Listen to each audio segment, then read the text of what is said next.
All right, pre-calc day 2 of reciprocal functions.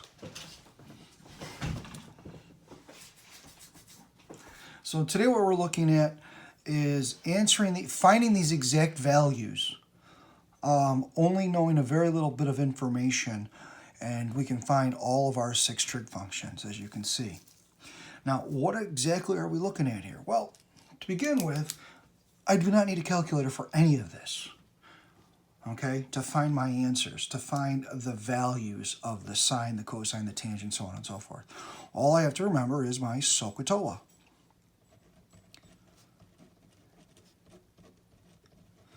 Now, what does that mean? Well, sine of the angle is equal to 8 over 17. Well, 8 over 17 means we know if I think about these as right triangles, so notice I drew my right triangle, and I put an x at angle x.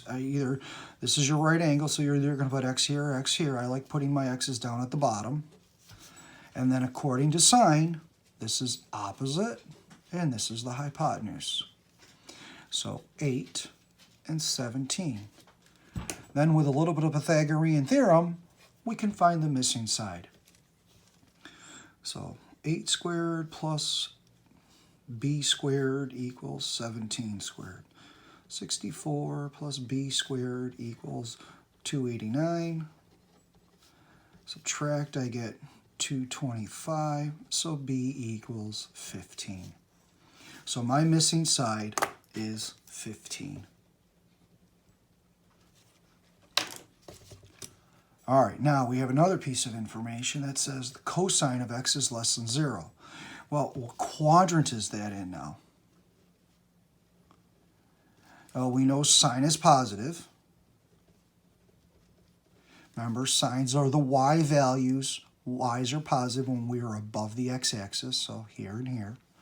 Cosine is the x values, so that means the cosine is negative. So where your x is negative, to the left of the y-axis, so here and here. So we are in quadrant 2. So we'll take care of this last, but right now we know we're in quadrant 2. So what's the sine of, in the triangle? We already have that, it's 8 over 17. I'm just going to go right down the list and fill in. Cosine, well, 15 over 17. And yes, we're in quadrant 2, so it's negative. And then finally, tangent. Tangent is opposite over adjacent. So 8 over 15, and we're in quadrant 2, so it's negative. Now, what do I just have to do to get these? Flip all those. So 17 over 8, negative 17 over 15, negative 15 over 8. So we just did our first example. The only thing that makes these things challenging is the radicals. Then we got to clean up radicals. All right, secant is equal to radical 5. Uh-oh. Well, start off by, again, draw your triangle. Okay, there's my triangle. Here's my x. Okay, remember, secant is cosine. It's the cosine answer that has been flipped over. Cosine is adjacent over the hypotenuse. So if you need to, make it look like a fraction. Secant then becomes the hypotenuse over the adjacent. So 1 and a radical 5. Well, Pythagoras. So I have a squared plus 1 squared equals radical 5 squared. So a squared plus 1 equals 5. A squared equals 4. A equals 2. So our missing side is 2. Okay. All right, what quadrant is this? Cosine, positive. Well, x's are positive here and here. Tangents, negative. Tangents, negative here and here. Remember, A, S, T, C. So we're in quadrant 4. Quad 4. So let's get these things filled in. And then, well, secant we already have. radical 5. So therefore, cosecant, cosine is 1 over radical 5. You know we're not supposed to have that as an answer, so that becomes radical 5 over 5. I'll let you figure out how I did that. All right, sine. Well, sine is opposite hypotenuse. 2 over radical 5, and I just have to clean that up, so we have 2 radical 5 over 5. And quadrant 4, we know it's negative. So this answer is a negative 2 radical 5. All right, cosecant, I'm going to take this answer and flip it. Well, actually, I'm going to take this one and flip it. This one will be easier to flip. So then I just have negative radical 5 over 2. Okay, there, this one's done. All right, tangent, well, 2 over 1, negative. Remember, we're negative in this quadrant. And then we have negative 1/2 for the cotangent. Okay, that was pretty quick and easy.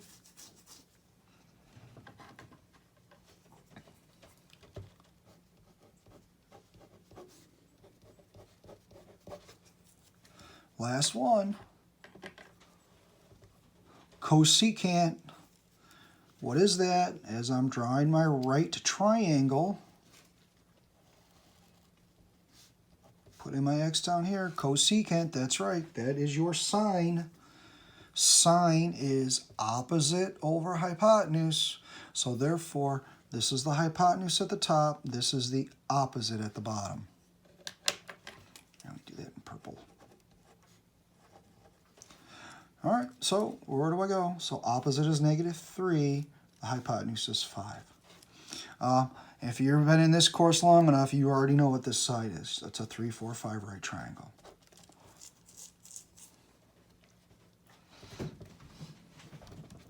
Okay. Sine. Oh, what quadrant are we in? Well, here we are. We know the sine is negative. Remember that your y values are negative. Below the x-axis, your y's are negative. Cotangent is positive. That means your tangent's positive. Oh, that's here and here. So we are in quadrant 3. So all your sines and cosine buddies are negative. Your tangents are your positives. All right, so cosecant we already have. Well, that's right there, negative 5/3. So sine, then I just have to flip it. All right, cosine. This one's an easy one because we don't have to worry about any radicals. Cosine is 4/5. And that's right, it's negative. We're in quadrant 3, so this is a negative 5/4. All right, now tangent is 3/4.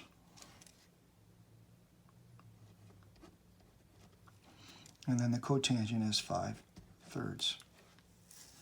Okay, there. So right now then what we did is we looked at how to set up a right triangle to answer these questions. It makes our work a lot easier if I can just simply draw a picture and do this. I don't need to use a theorem or an identity to answer these questions. Okay? All right. So our last bit, similar to what we were already doing, but there's a question involved. All right, so if angle theta is drawn in standard position, the terminal side passes through P. Find all 6 trig functions. Well, this is an ordered pair. Now, this is not the unit circle. Remember, when we did the unit circle, we knew that this was the cosine and this was the sine. This is not a unit circle. Nowhere does it say it's a unit circle. So we cannot assume that this is a unit circle. But what we can do is draw a picture. So there's my axes. Well, square root of 11, that looks to be right about here. And negative 5 looks to be right about here. So this ordered pair has an x value, x, y. So here we are right there. There's my ordered pair, square root of 11, comma, negative 5. Make a right triangle connecting to the origin. So this is the radius. There is your right triangle. This is how we make our right triangle. So this is your negative 5, your y value of negative 5. This is your x value of square root of 11. Here's your angle in question. And so now, again, what do you think we have to do? That's right, we need the Pythagorean theorem to find the length of the hypotenuse. So I have square root of 11 squared. I'm going to drop the negative, so 5 squared equals, I'll just call it c squared. So I have 11 plus 25, so that's 36 equals c squared. So c equals 6. So the hypotenuse here is 6. Okay. So now I have all my information. Here's the angle that we're talking about. So sine is opposite over hypotenuse. And I'm going to keep the negative 5. I know it's a length, but because we're talking ordered pairs here, I'm going to keep negative 5 and 6. So negative 5 over 6. That's right, it is negative. So the cosecant, we flip it. 6 over negative 5. Cosine, remember that's your adjacent hypotenuse. So radical 11 over 6. So I have to flip that over for secant. And so that becomes 6 radical 11 over 11. Remember, you can multiply top and bottom by radical 11. Tangent. Opposite over adjacent. So negative 5 over square root of 11. So that becomes negative 5 radical 11 over 11. And then again, I'm going to flip this one. So we have a negative radical 11 over 5. There. Nice and easy. Again, I set it up the same way. And when you're doing your homework, set it up the same way. Sine, cosine, tangent, cosecant, secant, cotangent, they match, so it's nice and easy how you can see your reciprocals. Get it easy set up for yourself. All right, last one. So it's the exact same question. Now we're looking at negative 4, 3.